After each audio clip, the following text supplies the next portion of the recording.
ہم بھی تو آدم کی اولاد ہیں، آپ بھی تو چلتے پھرتے ہیں، ہم بھی تو چلتے پھرتے ہیں، آپ بھی تو کھاتے پیتے ہیں، ہم بھی کھاتے پیتے ہیں، آپ کی بھی تو آنکھیں ہیں، ہماری بھی تو آنکھیں ہیں، لیکن یہ کیسے کہہ دیا کہ میں تمہاری طرح نہیں ہوں، میں تم میری طرح ہو؟ ارے صحابہ جانتے تھے نبی بشر ہے، ہماری طرح بشر نہیں ہے۔ صدیق اکبر کا عقیدہ یہی کہ نبی بشر لیکن ہماری طرح نہیں، نبی افضل البشر ہے۔ صدیق اکبر نے جواب دے دیا، عمر فاروق اعظم یہی عقیدہ دے رہے ہیں کہ ہم بھی بشر ہیں، نبی بھی بشر ہے، لیکن ہم نبی کی طرح نہیں ہے، نبی ہماری طرح نہیں ہے۔ عثمان غنی کا یہی طریقہ ہے، یہی پیغام ہے، نہ نبی ہماری طرح ہے نہ ہم نبی کی طرح ہے، نبی افضل البشر۔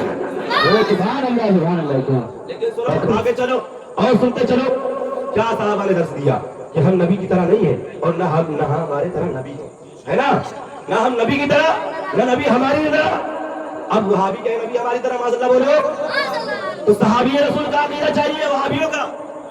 الحمدللہ ہم صحابہ رسول کے چاہنے والے ہیں، کیونکہ اعلیٰ نے فرما دیا کہ اہل سنت کا ہے بیڑا پار اصحاب حضور، اور نہ عطرت رسول اللہ۔ ہمیں صحابیوں والا عقیدہ چاہیے، ہمیں دیوبندیوں والا عقیدہ نہیں چاہیے۔ اے دیوبندیوں، وہ عقیدہ تمہیں مبارک ہو جو کہتے ہو نبی مرکز کی مٹی میں مل گئے، وہ عقیدہ تمہیں مبارک ہو۔ الحمدللہ ہم بریلوی ہیں اور بریلویت کا عقیدہ یہی ہے کہ تو زندہ ہے بندہ، تو زندہ ہے بندہ، میری چشمے عالم سے چھپ جانے والے۔ ابے وہ عقیدہ تمہیں سہارنپور والوں مبارک ہو کہ نبی میں شخصیت نہیں ہے، نبی بے بس و لاچار ہے۔ بریلی کا عقیدہ ہمیں مبارک جو عالم فرماتے ہیں سورج الٹے پاؤں بیٹھے چاند اشارے سے ہو چاہتا رسول اللہ کی۔ اے وہابیوں، اے دیوبندیوں، وہ عقیدہ تمہیں مبارک ہو کہ نبی پیٹ پیچھے کا علم لیتے ہیں۔ الحمدللہ ہم بریلوی ہیں اور عقیدہ یہ رکھتے ہیں اور کوئی غیب کیا تم سے رہا ہو بلا جب نہ خدا بھی چھپا تم میں یہ عقیدہ رکھتے ہیں الحمدللہ، اور صحابہ نے یہ عقیدہ دیا۔ اور جشن عید میلاد النبی، آج وہابی کا جشن عید میلاد النبی منانا شرک ہے، تو جو اپنے باپ کا برتھ ڈے منا رہا ہے یہ کہا اپنے بیٹے کا، اپنے عورت کا سال گرہ منائے، وہ کہا لکھا ہے؟ تو دلیل مانگنے والوں جا کر کے پہلے اپنی گرہبان میں دیکھو کہ اے تمہارا حال کیا ہے۔ تو سن لو، ایک بات سن لیجئے کہ جو حلالی ہوگا وہی نبی کا ذکر کرے گا، جو حلالی ہوگا وہی نبی کی محفل میلاد منائے گا، اور جو حرامی ہوگا اس کو منانے کی ضرورت نہیں ہے۔ الحمدللہ ہم نے ایسے غیر لوگوں کو دیکھا جو نبی کا ذکر مناتے ہیں۔ تو اعلیٰ نے یہ پیغام دیا کہ ستم کوری وہابی رافضی کی کہ ہندو تک تیرا قائل ہے۔ سن لو، مزارات اولیاء پر جانے والے غیر مسلم بھی جاتے ہیں اور ان کا عقیدہ یہ ہے کہ مزارات اولیاء سے ملتا ہے، سبحان اللہ، لیکن وہابی کہے کہ مزارات اولیاء پر مت جاؤ، وہاں جانا شرک کی بات ہے۔ لیکن سنو، ہمیں ہندوستان میں اسلام کس نے دیا؟ کس نے دیا؟ غریب نواز عطا رسول مبلغ اعظم فی الہند، سبحان اللہ، انہوں نے ہمیں دین دیا، انہوں نے ہندوستان میں مذہب اسلام دیا۔ تو سنو ان کا عقیدہ کیا، انہوں نے کیا درس دیا، انہوں نے کیا پیغام دیا۔ تو سن لو، جب ہمارے حضور سیدنا غریب نواز رضی اللہ تعالیٰ عنہ عرب شریف سے چلتے ہوئے آپ جب ہندوستان کی سرزمین پر آئے، آپ کو ہمارے پیارے آقا مصطفیٰ جان رحمت صلی اللہ تعالیٰ علیہ وسلم نے بھیجا کہ اے معین الدین آپ کا لقب ہے، آپ کا نام نامی اسم گرامی حسن سندری رضی اللہ تعالیٰ عنہ ہے۔ آپ جب ہندوستان کی سرزمین پر تشریف لا رہے تھے تو حضور نے فرمایا معین الدین جاؤ، ایک ملک ہندوستان ہے، آپ جا کر کے وہاں کی سرزمین کو کفر سے پاک کرو۔ آپ جب وہاں مکہ سے آپ عرب شریف کی وادیوں سے چلتے ہوئے کئی ملکوں سے گزرتے ہوئے آپ جب ہندوستان کی سرزمین لاہور پر قدم رکھتے ہیں تو وہاں پر اللہ بھی ایک مقدس ولی، سبحان اللہ کہہ دیجیے،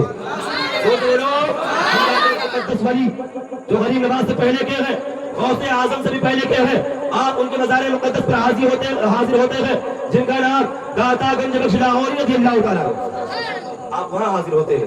اور سنو کہ مزار پر جانا کیا ہے، سنو کہ قبروں پر جانا کیا ہے، یہ کون بتائے گا؟ آج اس شرک و بدعت کہنے والے احسان ہے کہ کلمہ پڑھے ہو تو غریب نواز کی دے ہندوستان میں رہنا نصیب ہے، تو یہ بھی ولیوں کا ہی کرم ہے، ورنہ آج تم بھی پاکستان میں ہوتے اگر سرکار مظہر اعلیٰ حضرت کرم نہ ہوتا۔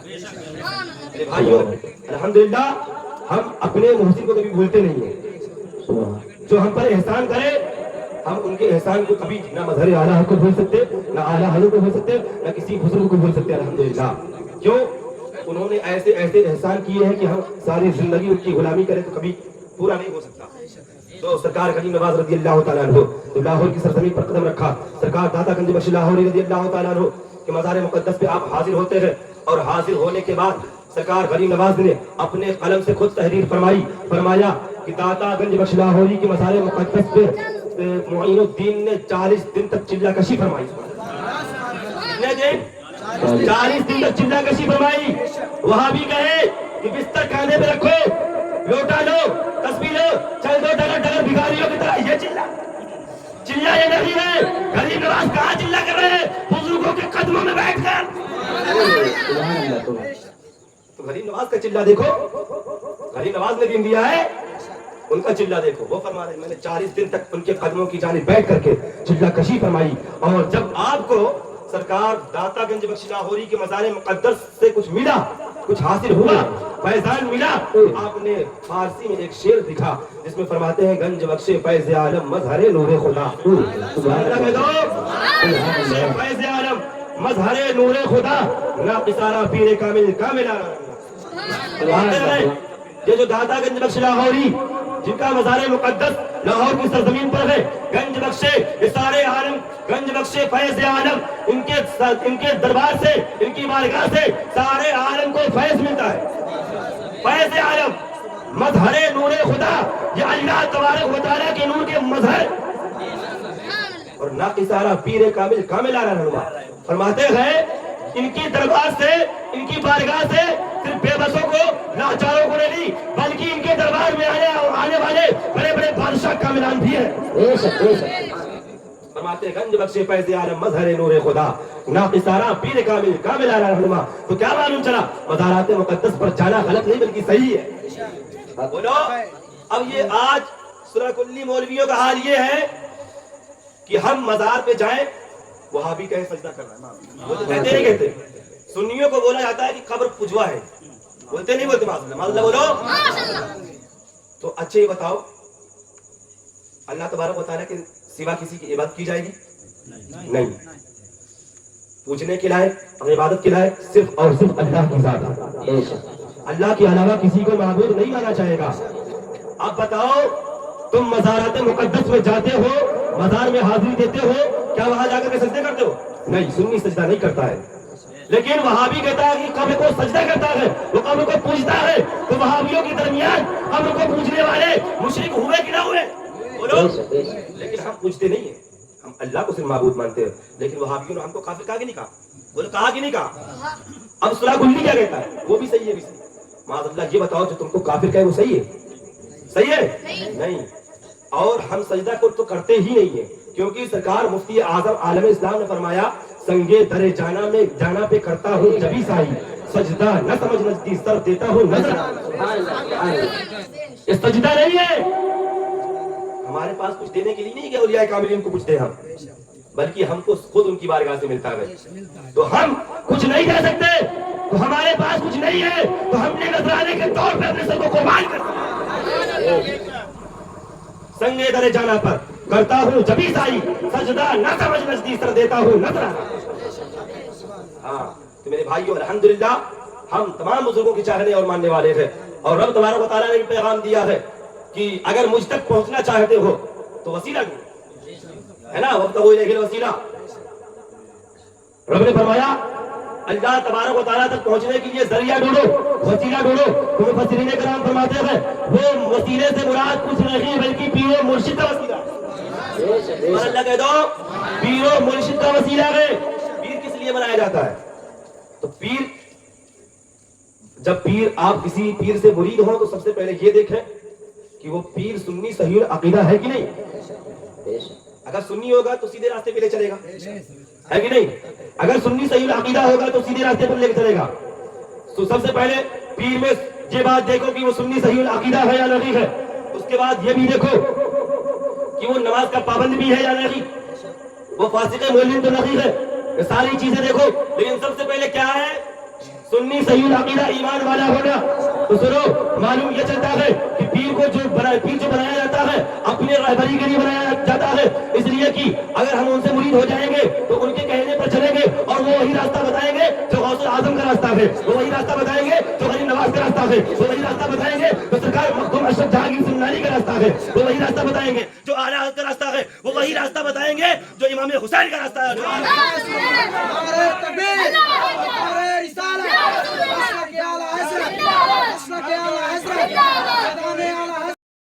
سرکار شیر میں شہر سنت مناظر اعظم علی الاطلاق رضی اللہ تعالیٰ عنہ کی ذات بہت بڑی ذات، سبحان اللہ. ان کی شان، ان کی عظمت کا اندازہ کوئی نہیں لگا سکتا، کیونکہ ان کی ذات وہ سبحان اللہ کہ سرکار مفتی اعظم عالم اسلام رضی اللہ تعالیٰ عنہ نے ان کو لقب دیا مظہر اعلیٰ حضرت کا، اور ان کو بڑے بڑے اکابرین علماء اور اس زمانے کے علماء جو اپنے وقت کے بہت بڑے بڑے مفسر اور بہت بڑے سبحان اللہ محدث اعظم ہوئے، انہوں نے یہ کہا کہ شیر سنت سبحان اللہ مظہر اعلیٰ کی ذات ہے، تو ان کی شان و عظمت کا اندازہ کون لگا سکتا ہے. اور انہوں نے یہ پیغام دیا ہے کہ اللہ کا بھی طالب ہے تیرا جن و بشر بھی ہے، خلد تیرا عرش بھی اللہ کا گھر بھی. امام احمد رضا فاضل بریلوی پیغام دیتے ہیں اللہ کی سرتابہ قدم شان ہے یہ، انسان ہے انسان، وہ انسان ہے یہ. قرآن تو ایمان بتاتا ہے انہیں، ایمان یہ کہتا ہے میری جان ہے یہ، ایمان یہ کہتا ہے میری جان ہے یہ، اور جان ہے عشق مصطفیٰ. روز وضو کرے خدا جس کو وہ درد کا مزہ نازِ دوا اٹھائے کیوں. میں عرض کر رہا تھا حضور نے فرمایا کہ اے صحابہ میں تمہاری طرح نہیں ہوں، ہے نا یہ فرمایا، اے صحابہ میں تمہاری طرح نہیں ہوں. یہ فرمایا تم میں کون ہے میری طرح، لیکن تمام صحابہ کرام خاموش تھے. کسی نے اپنی زبان سے یہ نہ کہا یا رسول اللہ ہم آپ کی طرح ہے. چاہیے تھا کوئی صحابہ میں سے کھڑا ہو کر کے کہتا یا رسول اللہ ہم آپ کی طرح ہے، لیکن کوئی صحابہ نہ بولا، کوئی صحابی رسول نے یہ نہ کہا کہ یا رسول اللہ ہم آپ کی طرح ہے. لیکن آؤ آؤ، اور ایک ذات ہے جس کو سید الملائکہ کہا جاتا ہے، جن کو جبریل امین علیہ السلام تسلیم کہا جاتا ہے. آئیے ان کی بارگاہ میں چلتے ہیں اور ان سے پوچھتے ہیں اے جبریل علیہ السلام آپ بتائیے آج کل کے عقل کے اندھے کہتے ہوئے نظر دکھائی دے رہے ہیں، نبی ہماری طرح بشر ہے، نبی ہماری طرح ہے، نبی کی تعظیم بڑے بھائی کی طرح کرو معاذ اللہ رب العالمین. اے جبریل امین آپ بتائیے کیا ہمارے نبی ہماری طرح ہے، کیا ہمارے نبی صلی اللہ تعالیٰ علیہ وسلم عام بشر ہے، کیا بڑے بھائی کی طرح تعظیم نبی کی کرنا چاہیے. اے جبرائیل آپ بتائیے، اس لیے کہ آپ نے حضرت آدم کو بھی دیکھا ہے، حضرت موسیٰ کو بھی دیکھا ہے، حضرت عیسیٰ علیہ السلام کو بھی دیکھا ہے، آپ نے حضرت نوح علیہ السلام کو بھی دیکھا ہے، آپ نے حضرت ادریس علیہ السلام کو بھی دیکھا ہے، آپ نے اسماعیل ذبیح اللہ کو بھی دیکھا، آپ نے ابراہیم خلیل اللہ کو دیکھا. اے جبرائیل امین علیہ السلام و تسلیم آپ نے حضرت یوسف علیہ السلام جیسے حسن و جمیل والے شخص کو دیکھا، ایسے نبی کو دیکھا. اے جبرائیل آپ نے صدیق اکبر کی صداقت کو دیکھا، عمر فاروق اعظم کی عدالت کو دیکھا. اے جبرائیل امین آپ نے عثمان غنی رضی اللہ تعالیٰ عنہ کی سخاوت کو دیکھا، مولا علی کی شجاعت کو دیکھا، شہید اعظم امام حسین کی شہادت کو دیکھا. اے جبرائیل امین آپ نے غوث اعظم کی کرامت کو دیکھا، غریب نواز کو معین الدین کی غریب نوازی کو دیکھا. اے جبرائیل آپ بتائیے کہ آپ نے ہمارے نبی کی طرح کسی کو دیکھا ہے کیا؟ تو سبحان اللہ قربان جاؤ قربان جاؤ. جبرائیل امین فرماتے ہیں علمت الارض مشارقها ومغاربها فلم ارى مثل محمد صلی اللہ تعالیٰ علیہ وسلم. فرماتے ہیں میں نے مشرق و مغرب کے سائے کو الٹ پلٹ کر دیکھ لیا، لیکن یا رسول اللہ میں نے آپ کی طرح کسی کو دیکھا ہی نہیں. اس فرمان پر نظر اعلیٰ کی پڑتی ہے تو بریلی کی تعداد کو رکھتے ہیں اور یوں ہی پیغام دیتے ہیں جبھی بولے سترہ والے جب میں نے چاہ کے سالے تبھی میں نے چھان ڈالے تیرے پائے کر. نعرہ تکبیر، نعرہ تکبیر، نعرہ رسالت، سرکار کی آمد، دلدار کی آمد، مکی کی آمد، مدنی کی آمد. نعرہ حیدری، نعرہ حیدری، شہر شہر گلی گلی، شہر شہر گلی گلی، نعرہ تکبیر، نعرہ رسالت. بس میں نے جس آیت کریمہ کی تلاوت کو سماعت کیا مفہوم کر لیجیے.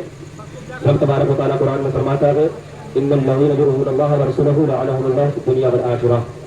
اللہ تبارک و تعالیٰ ارشاد فرماتا ہے جو لوگ اللہ و رسول کو تکلیف دیتے ہیں، ایذا دیتے ہیں، اللہ تبارک و تعالیٰ اس پر لعنت بھیجتا ہے. تو اللہ و رسول کو ایذا دیتے ہیں، اللہ تبارک و تعالیٰ اس پر لعنت بھیجتا ہے. اللہ تبارک و تعالیٰ کو کون تکلیف دے سکتا ہے؟ اللہ تبارک و تعالیٰ کو کون ایذا دے سکتا ہے؟ لیکن سنو سنو، اللہ تبارک و تعالیٰ نے اپنے محبوب کی تکلیف کو اپنی تکلیف فرما رہا ہے، اپنے محبوب کی برائی کو اپنی برائی فرما رہا ہے. اس لیے کہ حضرت قاضی عیاض رحمۃ اللہ تعالیٰ علیہ اپنی شفا شریف کے اندر آیت کریمہ نقل فرماتے ہیں کہ رب تبارک و تعالیٰ فرماتا ہے جعلتک ذکرا من ذکری فمن ذکرک ذکرنی. رب تبارک و تعالیٰ فرما رہا ہے اے محبوب ہم نے آپ کو اپنے ذکر میں سے ایک ذکر کیا، یعنی میں نے اپنی یاد میں سے آپ کو یاد کیا، یعنی جس نے آپ کا ذکر کیا اس نے میرا ذکر کیا. تو معلوم چل گیا کہ حضور کا ذکر کرنا ہی خدا کا ذکر کرنا ہے، حضور کی بات کرنا ہی خدا کی بات کرنا ہے، حضور کا میلاد منانا ہی رب تبارک و تعالیٰ کی ذات کا ذکر کرنا ہے. تو معلوم چلا اور حضور کی برائی کرنا ہی رب کی برائی ہے، حضور کی توہین کرنا ہی رب کی توہین ہے. تو رب تبارک و تعالیٰ قرآن میں فرماتا ہے ان الذین یؤذون اللہ ورسولہ لعنہم اللہ فی الدنیا والآخرہ وأعد لهم عذابا مہینا. جو رب تبارک و تعالیٰ اور اس کے پیارے محبوب کو ایزا دیتے ہیں اللہ تبارک و تعالیٰ اس پر لعنت بھیجتا ہے اور آخرت میں رب تبارک و تعالیٰ نے اس کے لیے ذلت کا عذاب تیار کر رکھا ہے. تاریخ کا مطالعہ کریے, تاریخ اٹھا کر کے دیکھیے آج کے اس زمانے کے اندر اور ایسے ایسے دور کے اندر ایسے ایسے دور آئے, ایسے ایسے زمانے آئے جس زمانے کے اندر یہ کہا جا رہا تھا کہ رسول اللہ صلی اللہ تعالیٰ علیہ وسلم مرکز کی مٹی مل گئے. کہا جا رہا تھا ایک دور وہ بھی تھا پیچھے کہا جا رہا تھا کہ حضور صلی اللہ تعالیٰ علیہ وسلم کو اپنی بڑے بھائی کی طرف تعظیم کرو. حضور صلی اللہ تعالیٰ علیہ وسلم کے معجزات کا انکار کیا جا رہا تھا, حضور کو آخری نبی ہونے سے انکار کیا جا رہا تھا, حضور صلی اللہ تعالیٰ علیہ وسلم پر صلاۃ و سلام کرنے سے روکا جا رہا تھا. ایسے ایسے کمبخت لوگ تھے تو حضور صلی اللہ تعالیٰ علیہ وسلم کی شان میں طرح طرح کی توہینیں کر رہے تھے, گندا عقیدہ دے رہے تھے, لوگوں کو گندا ذہن دے رہے تھے. لیکن اس زمانے کے اندر اللہ تبارک و تعالیٰ کو اپنے محبوب صلی اللہ تعالیٰ علیہ وسلم پر یہ عیسیٰ پسند نہ آئی تو رب نے اپنے فضل و کرم سے بریلی کی سرزمین پر سبحان اللہ کہہ دیجیے امام اہل سنت فاضل بریلوی کو پیدا فرما دیا کہ اے امام احمد رضا جاؤ جاؤ, تمہارے نبی کی ذات پر حملہ ہو رہا ہے, تمہارے نبی کی شان و عظمت پر حملہ ہو رہا ہے, جاؤ اور ان وہابیوں کو جواب دو, ان دیوبندیوں کو جواب دو جو تمہارے نبی کی شان میں توہین کر رہے ہیں. جب وہ بریلی کا رضا امام احمد رضا فاضل بریلوی اعلیٰ حضرت بن کر کے بریلی کی سرزمین پر قدم رنجا ہوتے ہیں, ان وہابیوں کو ان دیوبندیوں کو ایک چیلنج کرتے ہوئے ایک پیغام دیتے ہیں کہ اے وہابیوں سنو سنو, ہمارے نبی میں مسئلہ آچار نہیں ہے, دور نہیں ہے, بلکہ ہمارے نبی تو وہ ہے تو زندہ ہے واللہ, تو زندہ ہے واللہ. کسی چشمے عالم سے چھپ جانے والے ان وہابیوں کو پیغام دے دیا رضا نے کہ سن لو یہ رضا کے نیزے کی مار ہے, جادو کے سینے میں غار ہے, کیسے چارہ چوری کا وار ہے, اس وار وار سے پار. میرے بھائیوں وقت کافی ہو رہا ہے, پھر انشاءاللہ تبارک و تعالیٰ کبھی ٹائم ملا تو پھر انشاءاللہ گفتگو ہوگی. ابھی آپ حضرات کو آپ کے اس تیار محبت میں حضور فاتح بندیل کھنڈ خلیفہ حضور مشاہد ملت آپ فتح جانے وہابیت و صلح کلیت و تطہیریت ناشر مسلک اعلیٰ حضرت جن کے نام سے ہر صلح کلی چلتا ہے, وہ تو جن کے نام سے ہر صلح کلی پریشان ہے. کہیں کوئی بائی کاٹ کر نظر آ رہے ہیں, کوئی کماسی میں کر رہا ہے, کوئی بغیروں میں کر رہا ہے, لیکن سنو وہ تمہارے بائی کاٹ کرنے سے حق بات نہیں بن کر دیں گے, نہیں بن کر دیں گے.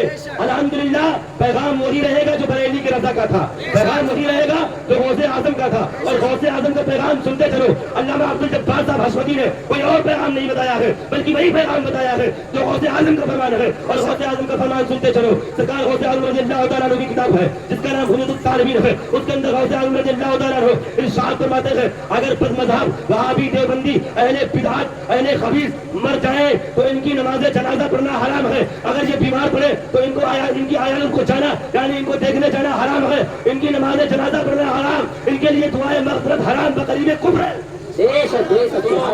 وہی پیغام دے رہے ہیں. میرے بھائیوں آپ ان کے دامن سے وابستہ رہیے. میرے بھائیوں آج اگر اس زمانے کے اندر ایمان بچانا ہے تو سنو ان کے دامن سے وابستہ ہو کر حضور شیر ہندوستان کے دامن سے نپٹ جائیں, اور یہ پیغام دو دنیا والوں کو کہ الحمدللہ جب تک بھگے نہ تھے تو کوئی پوچھتا نہ تھا. بولو جب تک بھگے نہ تھے کوئی پوچھتا نہ تھا. یا رسول اللہ تم نے ہمیں غریب کے انمول کر دیا, ہمیں غریب کے انمول کر دیا, اور وادی رضا کی کو ہے ہمانہ رضا کا ہے, سمت دیکھیے وہ علاقہ رضا کا ہے. جو میرے بولنے میں آپ کے سننے میں غلطیاں ہوئی ہو رب تبارک و تعالیٰ کی بارگاہ میں توبہ کرتے ہیں, استغفر اللہ رب کی السلام علیکم ورحمۃ اللہ وبرکاتہ.